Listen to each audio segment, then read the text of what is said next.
My life had always been a series of carefully managed expectations, most of them set by my parents. They were Dr. Julian and Dr. Eleanor Thorne, two of the most respected surgeons in the city, and their legacy, Thorne Medical, was more of a child to them than I ever was. While my brother Ethan was groomed to follow in their footsteps, I was the black sheep who chose business over medicine.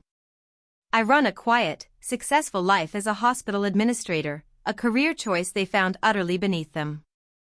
This is the story of how my parents' disdain for my profession led them to a shocking betrayal, and how they learned that the daughter they saw as too poor to be a part of their world had actually bought the world they stood on. Before this story unfolds, I'd love to connect with you. Please let me know in the comments where you're watching from and what time it is in your corner of the world. It's amazing to see how far these stories can travel. The phone rang just as I was putting the finishing touches on my Thanksgiving meal. It was Mom. The call was a mix of her usual passive-aggressive concern, laced with a familiar, cloying sweetness. "Darling," she said, her voice like spun sugar, "your father and I were just talking about you. We're so proud of you for making a living for yourself, even if it's not quite what we envisioned. It takes courage to choose your own path." I knew where this was going. It was a well-worn script, one that always ended with a reminder that my path was a lesser one. "We're having the family over on Saturday," she continued. "A special dinner. Just us. We have something important to discuss. It's about the future of Thorne Medical." I felt a pang of a hope, a foolish, persistent part of me that still craved their approval. Maybe, just maybe, they were finally going to acknowledge the years of hard work I'd put in. I had a master's in healthcare administration, a flawless track record of turning struggling clinics into thriving practices, and a financial portfolio that put most of my peers to shame. But to them, I was just Morgan, the one who didn't go to medical school. I said I would be there. I even felt a flutter of excitement, imagining them finally saying, "Morgan, we want you to come back and help us run the business side of the practice." My mind raced with ideas on how I could streamline their operations, modernize their billing, and expand their services. Thorne Medical was a gem, but its business practices were stuck in the 1990s, and I knew I could make it shine. When I hung up, my friend Hannah, a no-nonsense corporate lawyer and my closest confidant, saw the look on my face. "Don't get your hopes up," she warned, wiping a smudge off her glasses.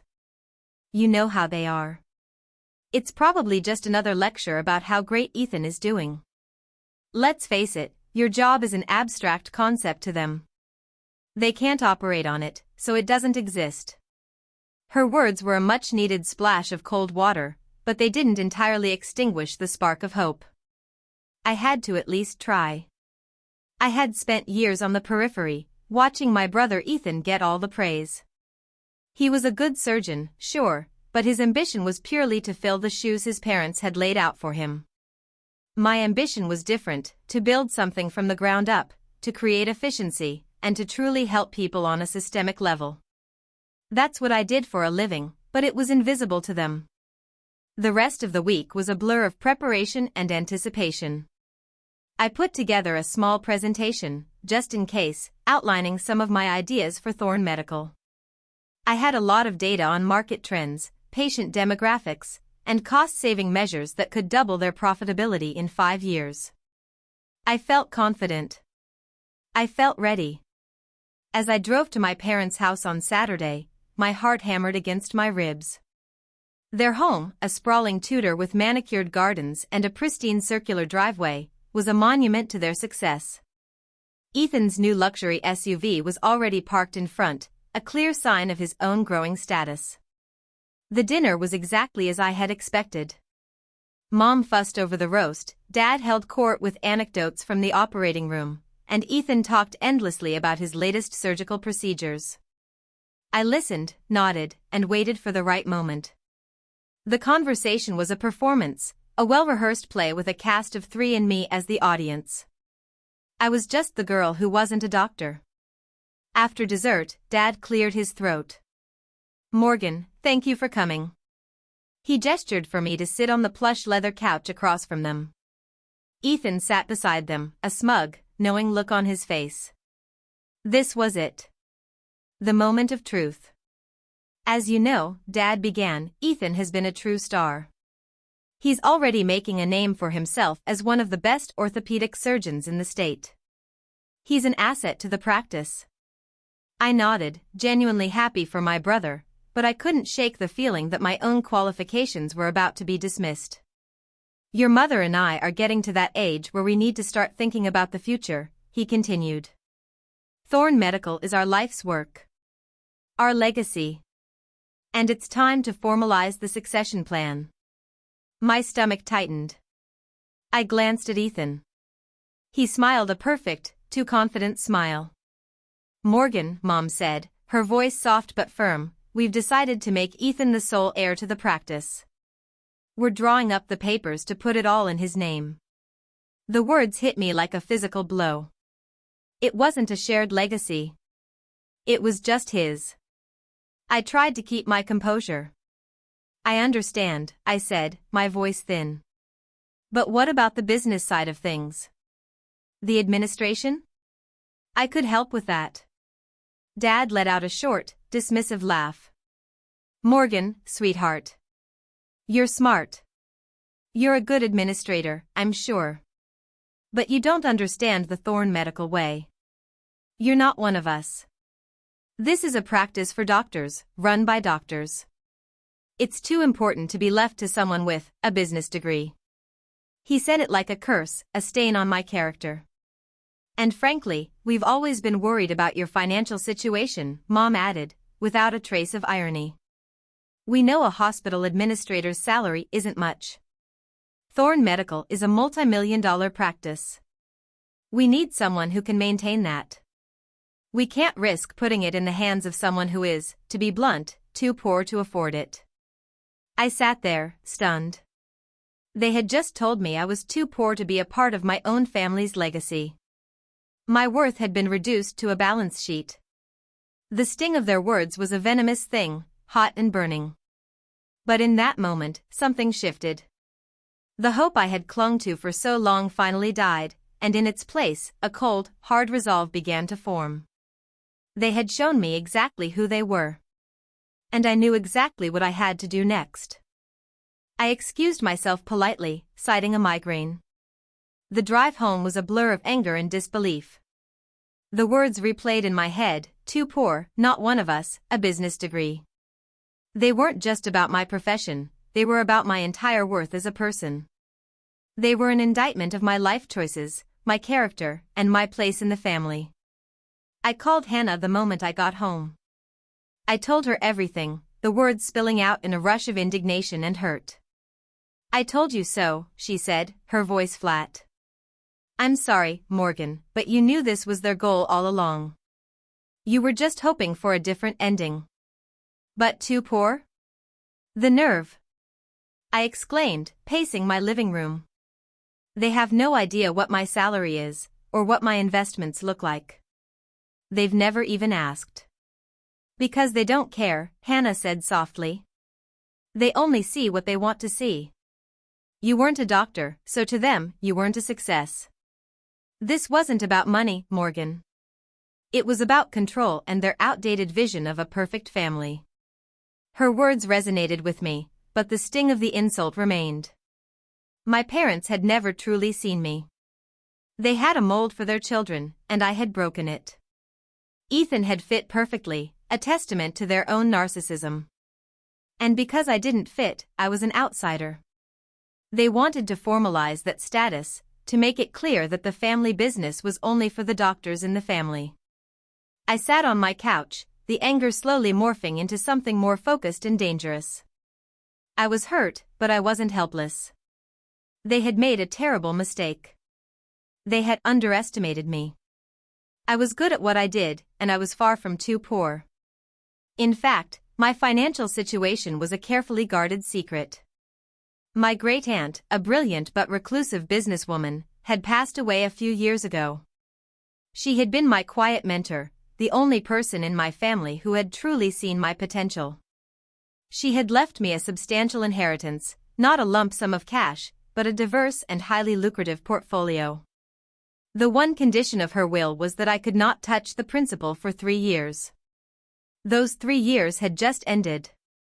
The inheritance was now mine, a massive, unencumbered asset that was completely off my family's radar.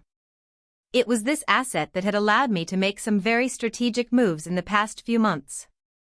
I had been quietly looking for investment opportunities in the healthcare sector, and my eyes had fallen on the struggling Mercy General Hospital. It was a failing institution, riddled with debt and mismanagement, but it sat on a gold mine of a property and had a solid reputation among its community.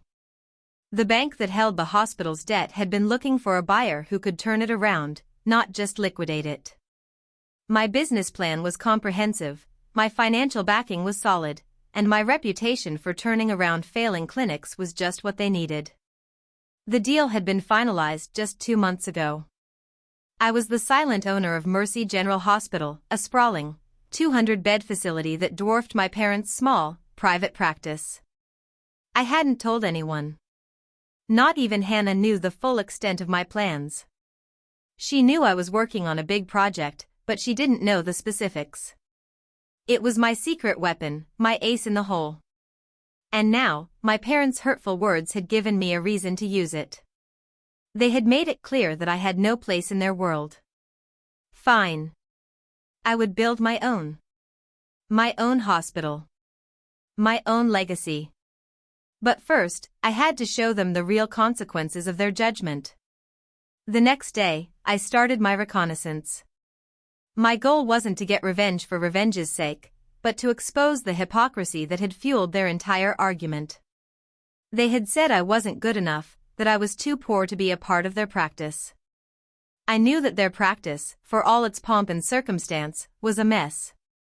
I had friends in the healthcare industry, and I started making quiet inquiries. I talked to people who used to work for Thorne Medical, former billing specialists, and office managers. I found a few who were willing to talk. The stories they told me were disturbing. My parents were brilliant surgeons, but terrible businessmen. They were more concerned with their reputation and prestige than with the day-to-day operations of their practice. The stories I uncovered weren't just about poor management. They were about a pattern of exploitation and corner-cutting that was a direct contradiction to the image of professional excellence my parents had so carefully cultivated. My stomach churned as I heard about underpaid staff, delayed invoices, and shoddy equipment that was barely up to code. It was a house of cards, built on their reputation as surgeons, but the business foundation was crumbling. This wasn't just about proving I was better than them. This was about something more serious. If they were truly planning to hand this mess over to Ethan, they were setting him up for a monumental failure. And I knew I couldn't let that happen. Not just for my sake, but for the sake of my brother, who was just a pawn in their game of legacy. The game was on. The more I dug, the uglier the truth became. It wasn't just poor management, it was deliberate negligence disguised as frugality. My parents, for all their talk of the Thorne Medical Way, were running a business that was barely staying afloat. My first real lead came from an old colleague, a former accountant for my parents' practice who had left a few years ago. She was a meticulous woman named Brenda who had been quietly compiling a file of Thorne Medical's financial inconsistencies. She had been so disturbed by what she found that she resigned, fearing legal repercussions. We met at a coffee shop far from my family's usual haunts. Brenda was nervous, constantly looking over her shoulder. She slid a thick manila folder across the table. "Morgan, I shouldn't be doing this, but you deserve to know. They're running a ghost ship over there." Inside, the documents told a damning story. My parents had a second set of books. One for the bank, and one for them. The discrepancy wasn't huge at first, just a few thousand here, a few thousand there. But as I flipped through the years, the numbers grew exponentially. They were siphoning money out of the practice, but not for lavish spending. It was for something else entirely. I cross-referenced the dates and amounts with their public tax records. They were claiming losses to avoid taxes, but the money was going somewhere. The largest, most consistent withdrawals were for a shell company I couldn't immediately identify. "What's this?" I asked Brenda, pointing to the obscure company name. She shook her head. I have no idea. Every time I asked, your father would say it was a private investment, none of my business. It's a ghost company. No website, no public records, nothing. The files also revealed their shocking underpayment of staff. The nurses and office managers were being paid well below the industry standard. They were constantly fighting to retain talent, but my parents refused to budge on salaries, claiming loyalty is its own reward. This explained the high turnover Brenda had mentioned. The most disturbing discovery, however, was a set of invoices from a third-party medical supply company. They showed that my parents were purchasing cheap, refurbished equipment from a shady supplier. The invoices were listed as new and state-of-the-art on the books they showed to their bank and to regulators. This was not just corner cutting, it was fraud, and it was putting their patients at risk. But the most frustrating piece of the puzzle was the shell company. It was the key to everything. Where was the money going? And why? It wasn't a family expense. I had to assume it was a secret investment, something they were trying to hide. I thanked Brenda, promising to keep her name out of it. She wished me luck and left quickly, a woman relieved to have finally shared her secret burden. I sat for a long time in the coffee shop, the manila folder on the table. The weight of the deception was heavy. This was no longer just about a family slight. This was about a pattern of behavior that was dishonest and dangerous. I needed to get to the bottom of the shell company. I couldn't confront them without having all the facts. I had to know what they were hiding. I had to figure out where that money was going, and why. I needed a professional. And I knew just the person to call. My ally and lawyer, Hannah. I called Hannah and asked her to meet me at her office. I laid the manila folder on her desk. She flipped through the documents, her expression growing more serious with each page. She was a bulldog in the courtroom, and she was equally tenacious with a stack of papers. Morgan, she said, looking up, her eyes wide with concern. This is a lot. There's a lot of fraud here. Underreporting income, purchasing substandard equipment, this could get them disbarred, or worse, facing jail time. And what is this shell company? That's what I need you to find out, I said. I can't find anything about it. I have a feeling it's where all the money is going. Hannah leaned back in her chair, a determined glint in her eyes. Leave it with me. I have resources. I'll make some calls. This kind of thing can't stay hidden forever. Over the next few weeks, Hannah worked tirelessly. She leveraged her contacts in forensic accounting and corporate law. The shell company was indeed a phantom. It was registered in a different state under a P.O. box, with a registered agent who was a known front for offshore accounts. It was a masterpiece of corporate obfuscation. But Hannah was a master of her craft. She tracked the money. She followed the trail of breadcrumbs my parents had so carefully laid. Each transfer, each wire, was a tiny clue. Finally, she found the connection. The money wasn't going to a secret investment. It was going to another hospital. I felt a chill run down my spine. Another hospital? Why would they be funneling money to another hospital? Hannah's face was grim. It's not just another hospital, Morgan. It's St. Jude's. It's a failing hospital on the north side of town, and they've been trying to buy it for years. They've been funneling money into this company, which is then used to pay off the hospital's debt to its private equity owners. My jaw dropped. My parents were trying to buy St. Jude's? That made no sense. It was a massive financial sinkhole, and even with their money, it would be a huge risk. Wait, I said, a thought forming in my mind. St. Jude's, is that the one that has the huge new wing? The cancer center they just opened? Hannah nodded. That's the one. It's a state-of-the-art facility. But the rest of the hospital is falling apart. It's a ghost town. They have great doctors, but the management is a mess. It's about to go under unless someone with a lot of capital and a lot of business sense takes over. So they're trying to buy it with money they've stolen from their own practice? I asked, the pieces of the puzzle clicking into place. It looks like it, Hannah said. They're trying to expand their legacy. But they don't have the capital.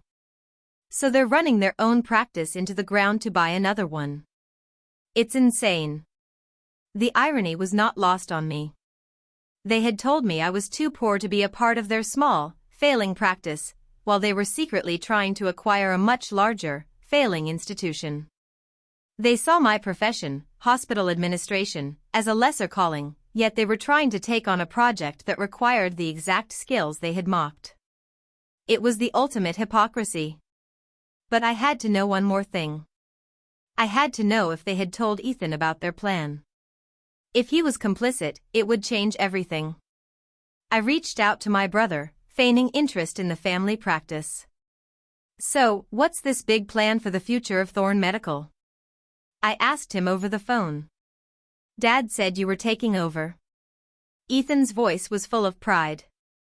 Yeah, it's all me. Dad and Mom are finally going to hand over the reins.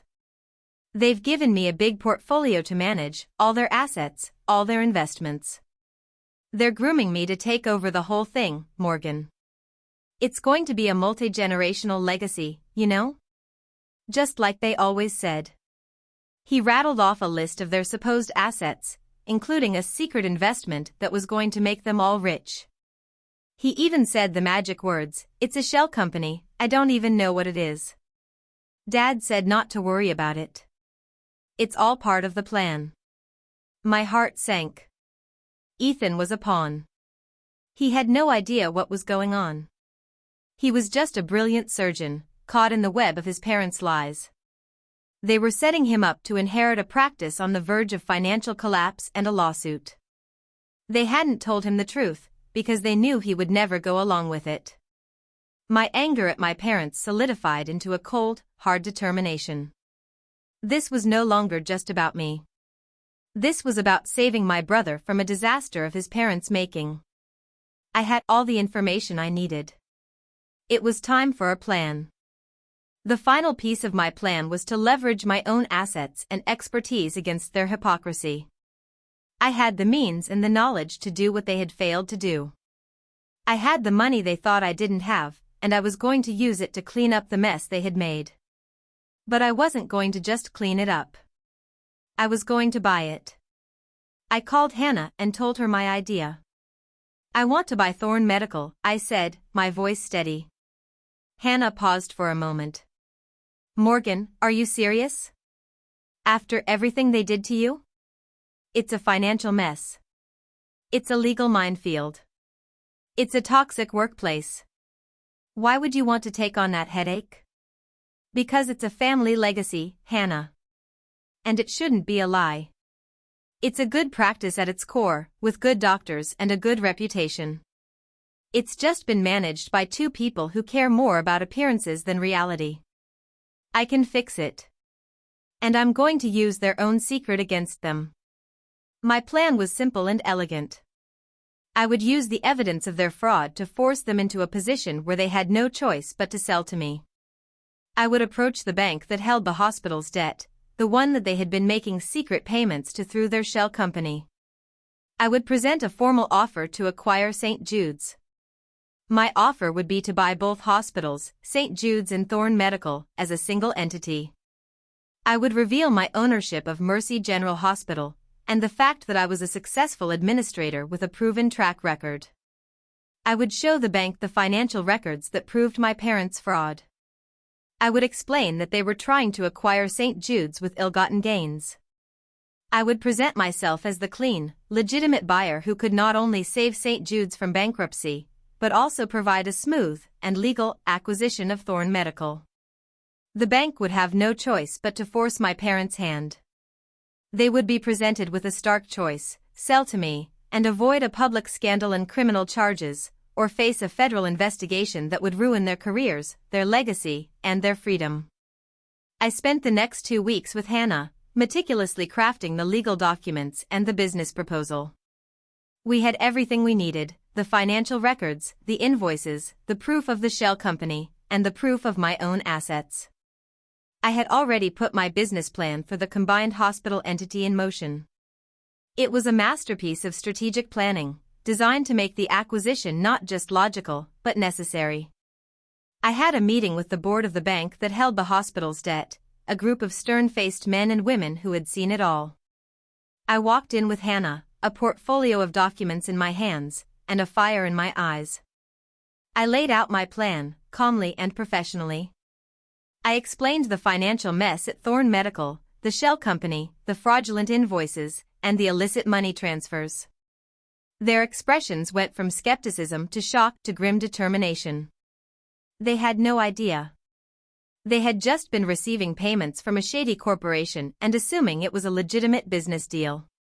They had been lied to, and they were not happy about it. "So, you're telling us," the CEO of the bank said, leaning forward, "that these two doctors, who are in the midst of a very public campaign to buy a second hospital, have been running their main practice into the ground and committing financial fraud to do it?" "Yes," I said. "And I'm offering you a way out. I will acquire both hospitals, merge them into a new entity, and turn them into a profitable, legally compliant healthcare system. I have the resources, the business plan, and the legal team to do it." I gestured to Hannah. "And I'm already the owner of Mercy General Hospital, a hospital that they've been trying to put out of business for years." I didn't mention the family drama. This was a business proposal, a strategic acquisition. They didn't care about my parents' lies, they cared about their bottom line and their reputation. They were now looking at a potential PR disaster and a legal nightmare. My offer was a lifeboat. The CEO looked at the board members, who all nodded in silent agreement. My plan had worked. They had no choice. They would force my parents' hand. The final confrontation was coming. The moment of truth. The call came 2 days later. It was my father, his voice tight with barely contained fury. "Morgan, what have you done?" he said, the words hissing with rage. "I just got off the phone with the bank. They say we have a choice: sell the practice to them or face an audit." "What in the world did you say to them?" I took a deep breath. "I just told them the truth, Dad. I told them about the shell company. I told them about the fraudulent invoices. I told them about the money you were siphoning off to try and buy St. Jude's. I told them you were committing fraud to expand your legacy." There was a long silence on the other end of the line. Then, his voice, now a quiet, dangerous whisper. "You betrayed us. Your own family. You betrayed me first, Dad," I shot back. "You called me too poor to be a part of your practice. You lied to me, you lied to Ethan, and you lied to the entire world about what you were doing. This isn't a betrayal. This is a reckoning." He hung up, the call ending with a click. A few hours later, I received an email from their lawyer. It was a request for a meeting, a last-ditch attempt to negotiate. I agreed. I wasn't going to let them off the hook. The meeting was set for a private conference room at a neutral location.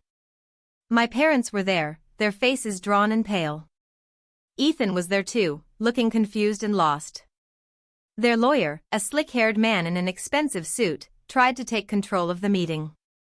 "Morgan," he said, his voice dripping with condescension, "this is an unfortunate misunderstanding. Your parents have a legal and binding succession plan in place. This is an attempt at a hostile takeover. It will not stand." I smiled. "It's not a hostile takeover. It's a hostile negotiation. The bank has all the evidence of your client's fraud. They have given them a choice: sell to me, or face an audit that will expose everything. They will lose their medical licenses, their reputation, and their freedom. It's their choice. Not yours." My father, Dr. Julian Thorne, leaned forward, his face red with fury. "You can't do this, Morgan. This is our legacy. It's what we've worked for our entire lives. We built this practice from nothing. You built it on a lie, Dad, I said, my voice cutting through his. You told me I was too poor to be a part of it, while you were actively committing fraud. You lied to Ethan, and you put his career and his future at risk. This isn't about legacy. It's about a reckoning. You either sell to me, or you lose everything. My mother, Dr. Eleanor Thorne, spoke for the first time. Morgan, please. We can work something out. We can give you a partnership. We can give you a stake in the company. We can make you part of the legacy. The words were an empty promise, a last-ditch effort to save themselves. I shook my head. It's too late for that, Mom. You had your chance. You made your choice. I looked directly at Ethan. Did you know what they were doing, Ethan? Did you know they were running the practice into the ground to buy another hospital? Did you know they were committing fraud to do it? Ethan looked at his parents, his face a mask of confusion and shock. What is she talking about, Dad? What is she talking about, Mom?